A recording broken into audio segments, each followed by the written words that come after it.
오늘은 고난주간 특별기도의 마지막 날입니다.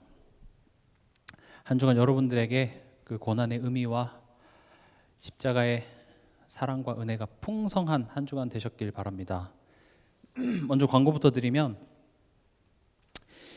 오늘은 7시 반에서 8시 반까지 하고요. 내일은 새벽 5시 반에 우리가 이 본당에서 부활절 예배를 드립니다. 그때 여러분들이 부활절 감사헌금 그때 하시면 되고요.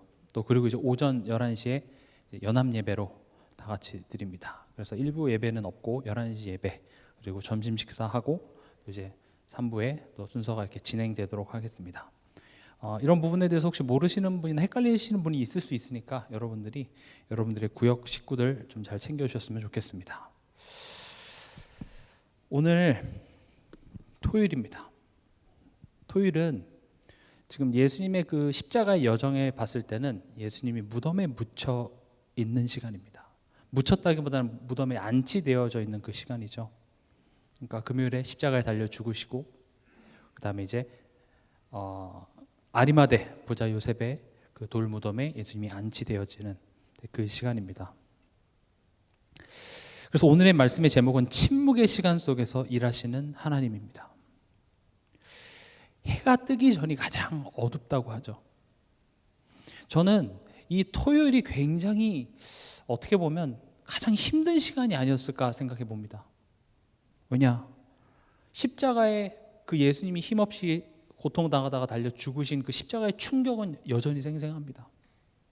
그러나 아직 부활의 영광의 아침은 찾아오기 전. 여러분 같았으면 어땠을까요? 제자들은 다 도망갔습니다. 사람들은 이 상황 속에 뭘 어떻게 해야 될지 모르겠습니다. 그러니까 어떤 사람은 후회하기도 하고요. 어떤 사람은 절망 속에 있기도 하고요. 그러니까 무슨 일이라도 일어나면 좋겠잖아요. 근데 아무 일도 일어나지 않아요.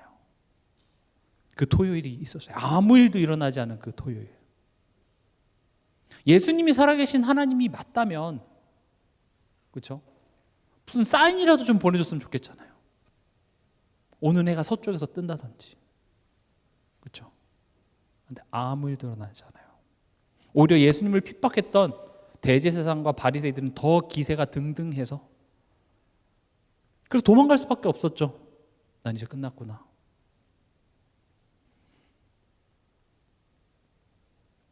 근데 우리가 오늘 말씀의 제목처럼 기억해야 되는 게 뭐냐? 침묵의 시간 속에서 하나님은 일하고 계신다는 사실입니다. 굉장히 중요합니다. 우리 현실에도요, 이런 침묵의 시간들이 있습니다. 내 현실 속에서 내 가정, 내 직장, 내 건강, 경제적인 부분, 내 자녀, 아무것도 일어나지 않는 시간들이 있어요. 내가 기도해도 마치 예수님이 무덤에 죽어 계신 것처럼 세상에 진 것 같은 그런 시간들이 있습니다. 그러나 우리가 기억해야 될 것은 뭡니까?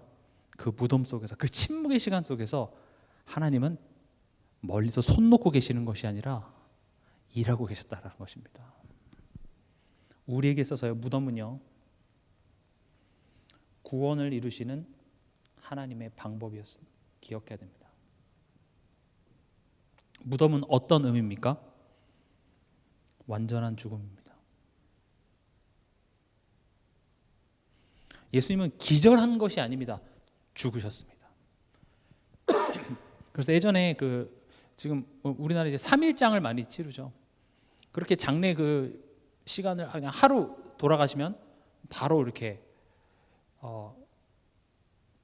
화장을 한다든지 뭐 그렇게 하지 않는 이유가, 옛날에는 이제 의료 기술이 발달하지 않았기 때문에 죽은 줄 알았는데 도중에 깨는 경우도 있다고 해요. 물론 이제 또 멀리 있는 친척들이나 이렇게 와서 조문할 그런 시간들을 주기 위해서 또 길게 하기도 했지만 가끔씩은 이제 일어나기도 하죠. 그래서 일부러 막 이렇게 소리를 내고 그렇게 해서 이렇게 자꾸 자극을 줘서 깨어날 수도 있으니까 뭐 그렇게 했다고도 하더라고요. 예수님은요, 기절한 게 아닙니다. 완전히 죽으셨습니다. 완전히 죽었음을 보여주기 위해서 무덤에 들어가신 것입니다. 죽은 척한 게 아닙니다. 예수님이요, 그 겟세마네에서 기도했잖아요. 이 잔을 내게서 옮겨 주시옵소서. 예수님은 얼마든지 그 고통을 안 느끼면서 내가 그래 내가 그거 좀 한번 그런 퍼포먼스를 보여줄 수 있지가 아니라 정말로 그건 예수님께 완전한 인간으로서 그 고통을 느끼신 거예요. 얼마나 괴로웠던지.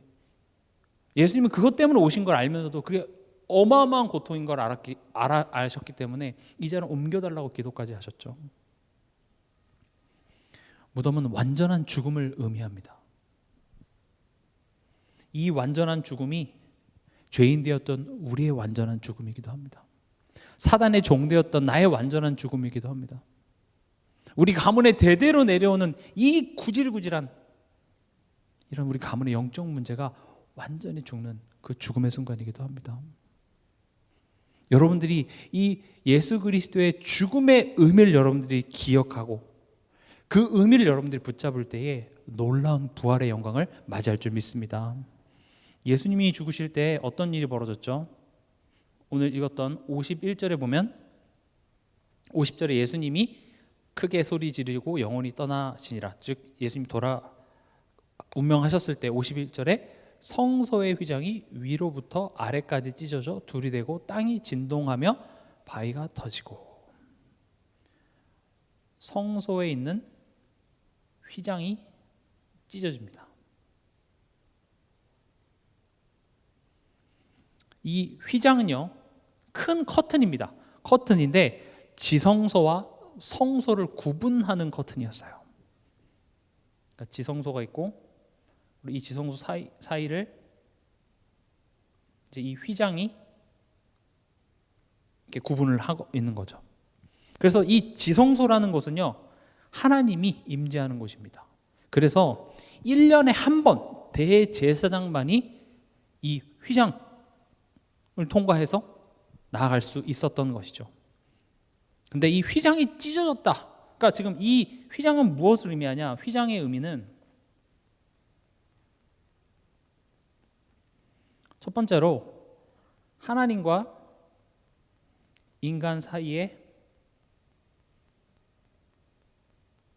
경계를 의미합니다. 하나님과 우리 사이에 막힌 담. 우리 한번 성경을 같이 찾아보겠습니다. 히브리서 10장 19절에서 20절.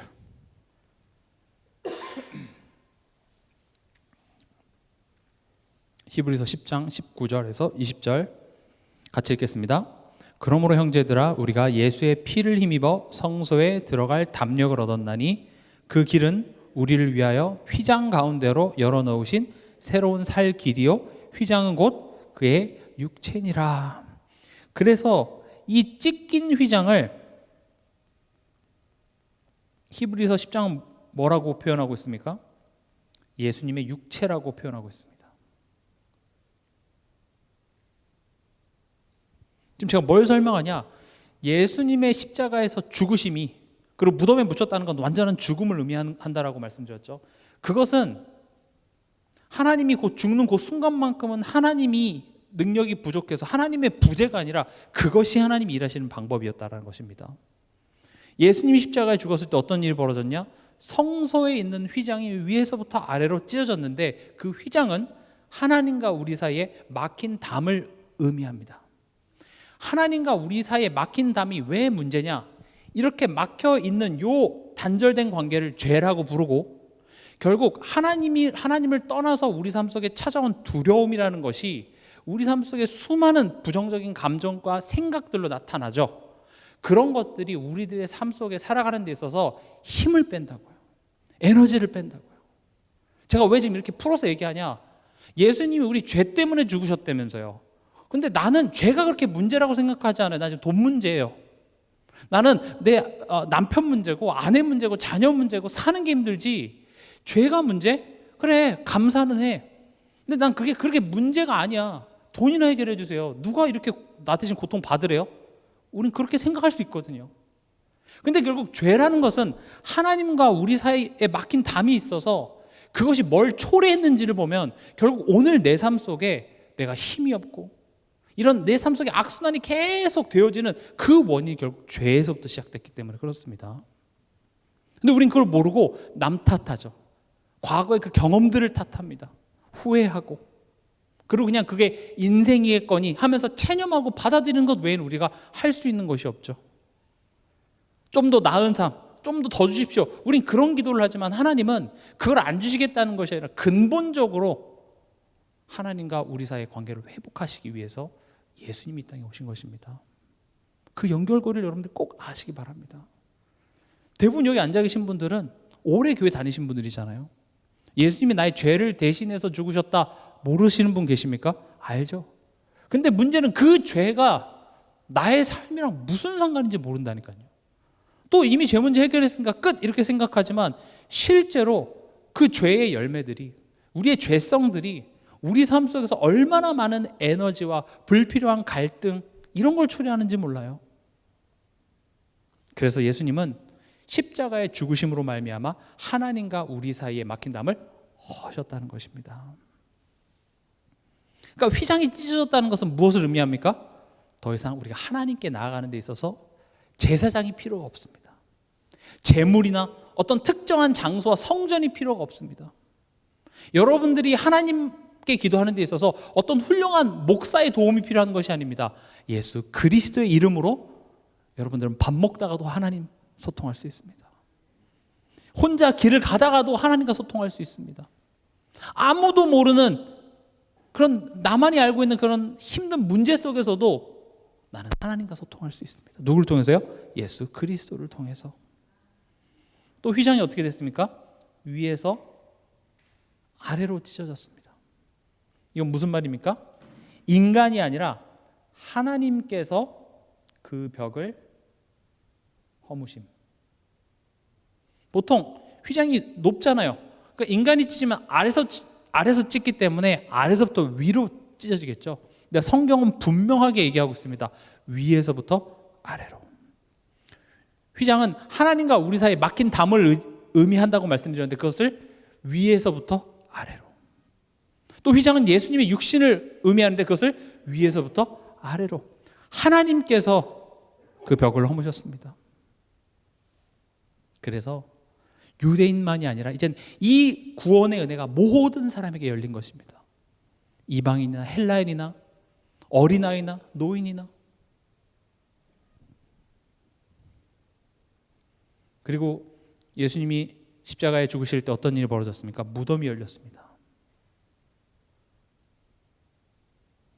무덤이 열리고 보면 자던 성도가 일어났다고 돼 있죠. 이 무덤은 무엇을 상징합니까?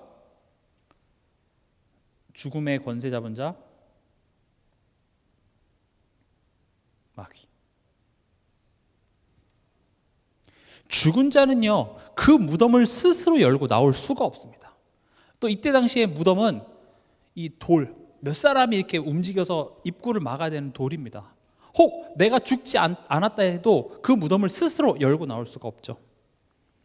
예수의 죽음은요, 여기 보면 뭐라고 되어 있습니까? 51절 마지막 부분에 보면 땅이 진동하며 바위가 터지고 무덤들이 열리며 자던 성도의 몸이 많이 나와 일어나되. 예수의 죽음은요, 이 죽음의 권세 잡은 자 마귀를 멸하는 하나님의 능력이었습니다. 어떻게요? 땅이 진동하고요, 바위가 터져서 무덤이 열려요. 그리고 거기서 죽은 성도들이 실제로 부활하는 그런 일들이 벌어졌죠. 굉장히 상징적인 의미들을 많이 포함하고 있습니다.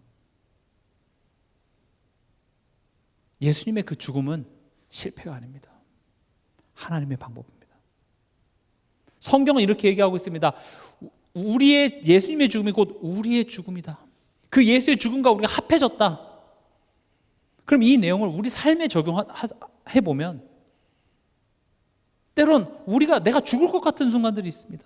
내 자존심이, 내 기준이 죽는 그 시간 실패 아닙니다. 그때 영적으로 어마어마한 일들이 지금 하나님께서 내 삶 속에 일어나가고 계신다는 사실을 꼭 기억하시기 바랍니다. 그럼 이 무덤 속의 시간을 우리 삶에 한번 적용해 보겠습니다.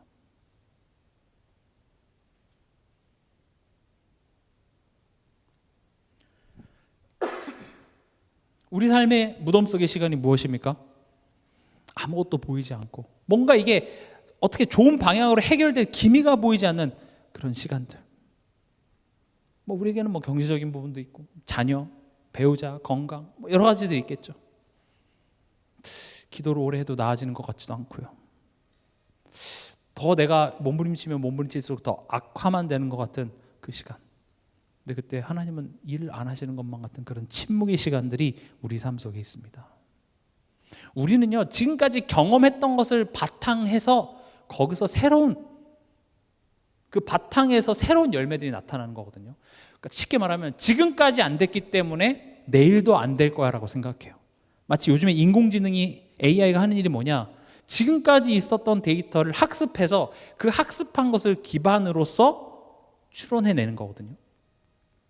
우리도 지금까지 하나님 못 믿는 것들이 너무 많이 쌓여 있다 보니까 어떤 사건이 닥쳐왔을 때 안 된다는 것밖에 나오지가 않아요.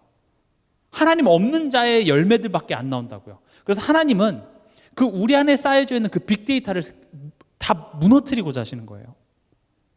그게 무너지지 않으면 계속 안 된다밖에 안 나와요. 무덤 속의 시간. 무덤 속의 시간은요, 실패가 아니라 반환점이 되는 것입니다. 오늘 말씀의 제목처럼 그 침묵 속에서도 일하시는 하나님이심을 꼭 기억하시기 바랍니다. 답답할 수 있습니다. 예수님이 그냥 무덤을 빨리 팍 뚫고 나왔으면 좋겠는데, 애초에 십자가에 못을 박았지만 이 녀석들 하면서 못을 빼서 닌자처럼 못을 던져서 사람들 죽이고 막 그렇게 뒤집는 어떤 그런 반전을 기대했는데 웬걸요? 슬픈 예감은 틀린 적이 없어요. 그럴 줄 알았다면서. 근데 그 시간 속에 하나님의 놀라운 지혜가 담겨져 있다는 사실입니다. 실패는 하나님의 하신 일을 모르는 자들이 이야기하는 것이 실패고, 우리에게 있어서는 반환점입니다. 그래서 낙심하지 마세요. 체념하지 마세요. 그 시간은 옛것이 끝나는 시간이며 동시에 새로운 시작이 됩니다. 예를 들어서 이렇게 기차예요. 기차가 이제 가고 있어요. 레일을.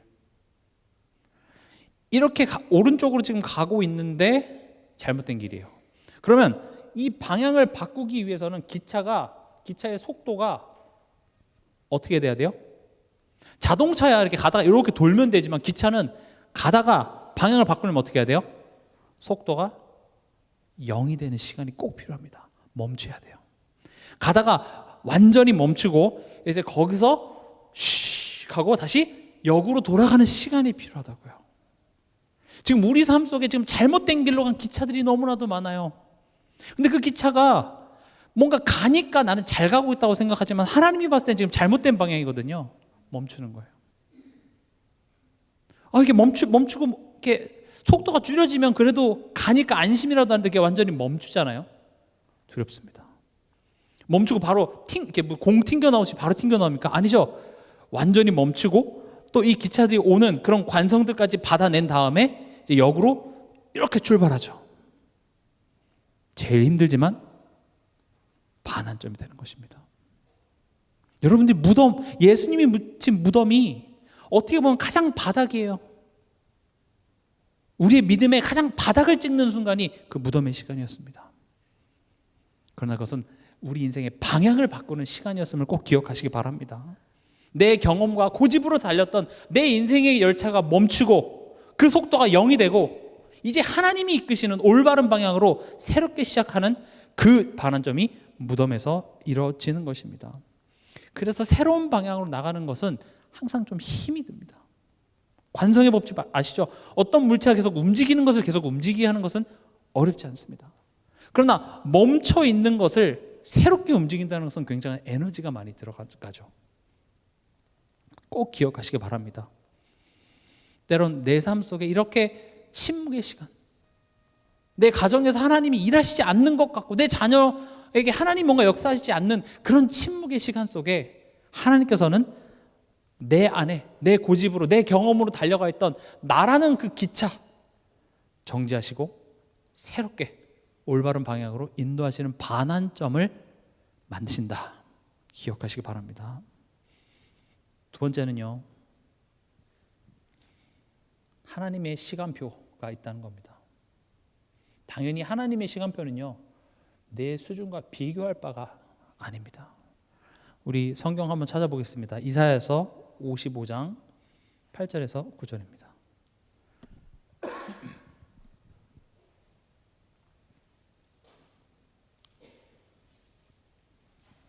이사야서 55장 8절에서 9절.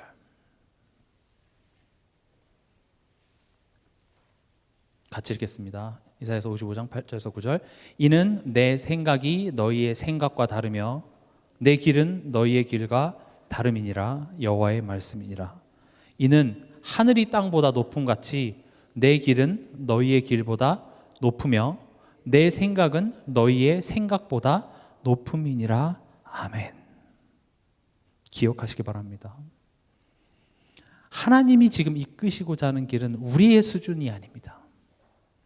하나님이 지금 뜻하시는 바는 우리의 생각보다 하늘이 땅보다 높음 같이 높습니다. 성육신 하셔서 죽음을 통하여 죽음의 세력을 잡은 자 마귀를 멸할 것이라고 누가 상상이나 했겠습니까? 아무도 상상하지 못한 그 방법으로 하나님께서는요, 하나님의 일을 이루어 가신다는 것입니다. 우리는 항상 그 하나님의 수준, 하나님의 시간표가 있다라고 머리로는 알지만 이 상황들이 내 수준에 납득이 되지 않으면은 우리는 기다리지 못해 버려요. 그리고 그냥 속단해 버리죠. 안 되나 보네. 마치 예수님이 십자가에서 죽으시고 무덤에 묻히는 걸 보면서 이제 끝났구나 하면서 예수님을 저주하고 도망갔던 그 사람들의 모습이 사실은 매일매일 우리의 모습일 수도 있겠습니다. 우리가 신자라고 부르죠. 신자는 뭡니까? 믿는 자입니다. 믿는다라는 것은요, 보이는 것을 따라가는 것이 아닙니다. 무엇을 따라갑니까? 하나님을 따라가는 겁니다. 세상 사람들은요, 예수님의 죽음이 끝이라고 생각했어요. 끝났네, 망했네. 맞습니다. 보이는 건 그래요. 그러나 오늘 우리가 이 본문을 통해서 얻을 수 있는 교훈은 뭡니까? 하나님은 내 수준보다 높으시구나. 때로는 우리가 그 눈에 앞에 보이는 현실 앞에 되게 좌절이 되기도 합니다. 이렇게 말씀을 전하는 저도 심지어 이번 한 주간 고난 주간에도 수도 없이 내 처지와 내 상황과 앞으로 남은 나의 미래에 대하여서 고민도 많이 하고 염려도 많이 했던 그런 제 모습이었습니다. 그럴 수밖에 없죠. 우린 인간인데요. 근데 저는 오늘 이 말씀을 묵상하면서 그래, 하나님이 하실 일은 우리가 다 이해할 수도 없습니다. 그러나 분명한 것은 하나님은 하나님을 사랑하시는 자를 위하여 모든 것을 합력하여 선을 이루시는 좋으신 하나님이십니다. 나를 위하여 자기 아들을 십자가에 못 박으신 하나님의 사랑은 진심이십니다. 여러분들을 그냥 세상에 고아와 같이 내버려 두지 않겠다고 말씀하십니다.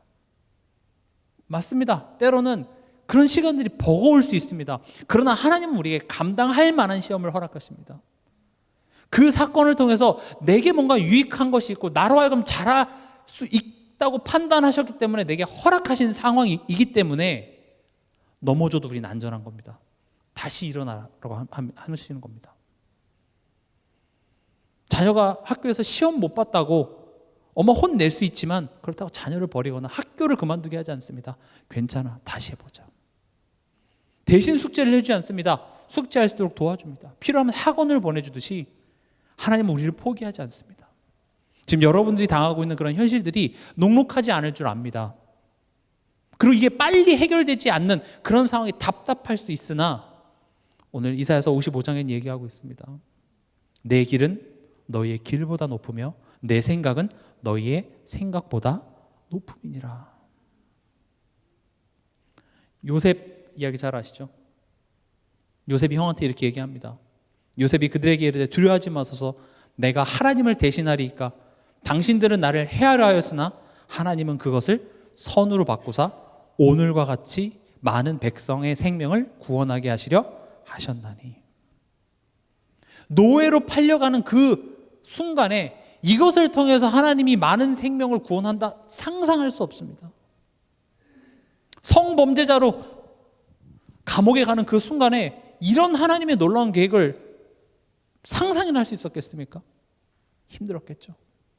그러나 여호와께서 하나님과 함께 하심으로 원망만 한 것이 아니라 그래 하나님을 소망하고 하나님을 바라볼 수 있는 그 믿음의 실력이 요셉 안에 쌓이기 시작한 것입니다. 그리고 마지막에 그게 눈에 확인 딱 되는 순간 고백한 것입니다. 아, 하나님이 이때를 위해서. 이게 하나님이 요셉의 삶을 통해서 우리에게 주고자 하는 신앙의 내용입니다. 신앙의 인물들을 보면 참 많이 기다렸습니다. 바로 주는 법이 없습니다. 그래서 좋은 교육 중에 하나가 바로 주지 않는 겁니다. 자녀들에게. 요즘 너무 이렇게 바로 뭔가를 얻을 수 있죠. 그게 별로 좋은 것 같지는 않아요. 그래서 요즘 아이들이 이렇게 설교라든지 이런 거를 들을 수가 없어요. 유튜브 보다 보면 가끔씩 이제 제가 어렸을 때 봤던 어떤 드라마나 영화 같은 걸 이렇게 보게 되잖아요. 그러면은 그 영화의 그 대사의 템포가 되게 느려요.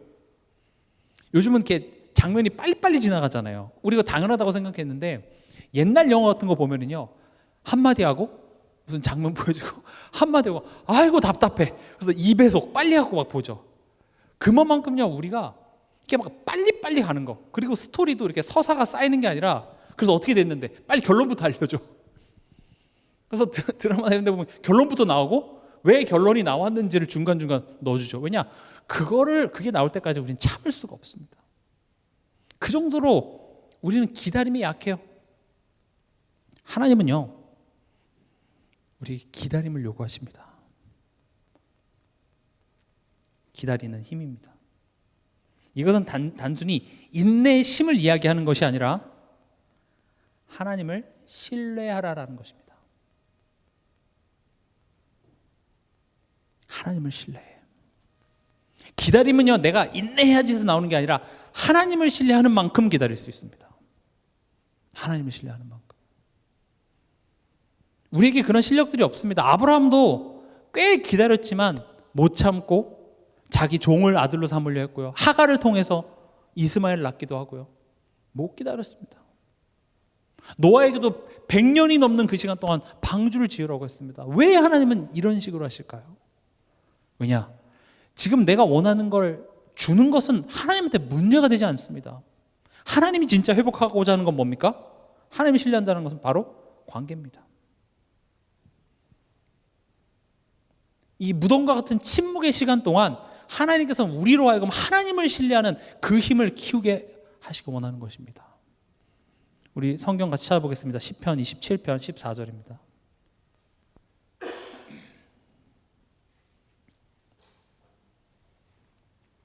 시편 27편 14절입니다.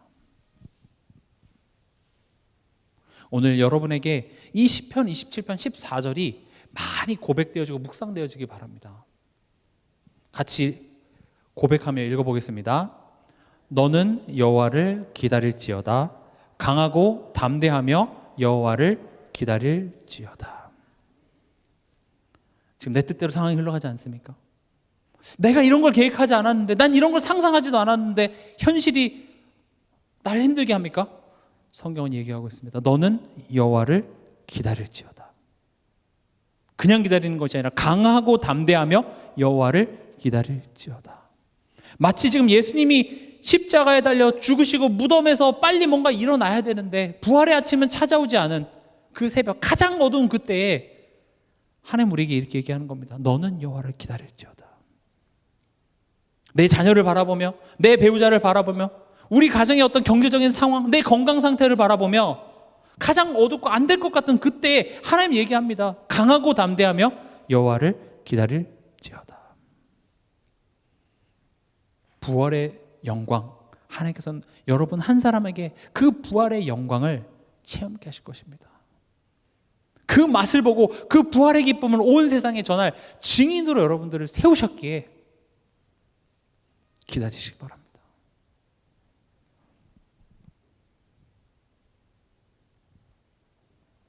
그 기다리는 힘은 어디서 나온다고요? 신뢰하는 것입니다. 신뢰하기 위해서 뭘 해야 됩니까? 하나님을 알아야 합니다. 사무엘상 이번 주 구역 예배였죠. 구역 공과 17장 37절에 다윗이 이렇게 사울왕에게 고백하죠. 여호와께서 나를 사자의 발톱과 곰의 발톱에서 건져내셨은즉 나를 이 블레셋 사람의 손에서도 건져내시리이다. 이렇게 얘기합니다. 칠판을 갖다 놓고 하나님이 어떤 분이신지 강의하지 않았습니다. 왜냐? 이스라엘 백성들이잖아요. 아마 이스라엘 백성들은 모세 오경을 다 능통한 사람들이겠죠. 머리로는 많이 알았지만 막상 골리앗이라는 현재 문제 앞에 다 숨어 있었습니다. 지식적으로 몰랐던 게 아니에요. 그러나 다윗은 어떻게 하나님을 알았냐? 실제적으로 내 삶 속에 사자의 발톱이 있었습니다. 곰의 발톱이 있었습니다. 거기서 나를 위해 싸우시는 하나님을 경험했습니다. 그런 경험들이 쌓이다 보니 지금 이 골리앗이라는 현실 앞에서도 나는 하나님을 알아요. 그게 힘이 되는 겁니다. 여러분들이 여러분들 자녀에게서 최고의 교육은 뭔지 압니까? 내가 삶 속에서 경험한 하나님에 대해서 증인으로 서는 것입니다.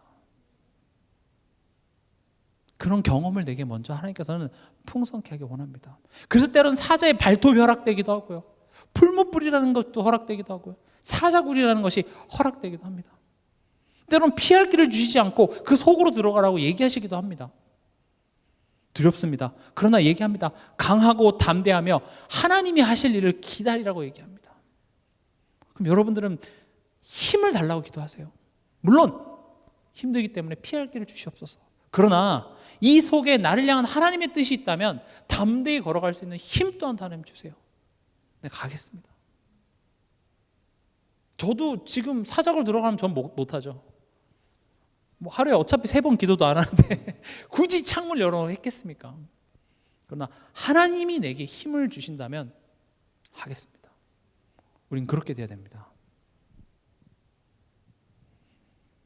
그러면 우리 삶 속에 이런 무덤과 같은 시간이 결국은 하나님을 경험할 수 있는 시간이 되는 것이죠. 그럼 하나님을 경험하기 위해서는 뭐가 있어야 되냐? 말씀이 내 안에 있어야 됩니다.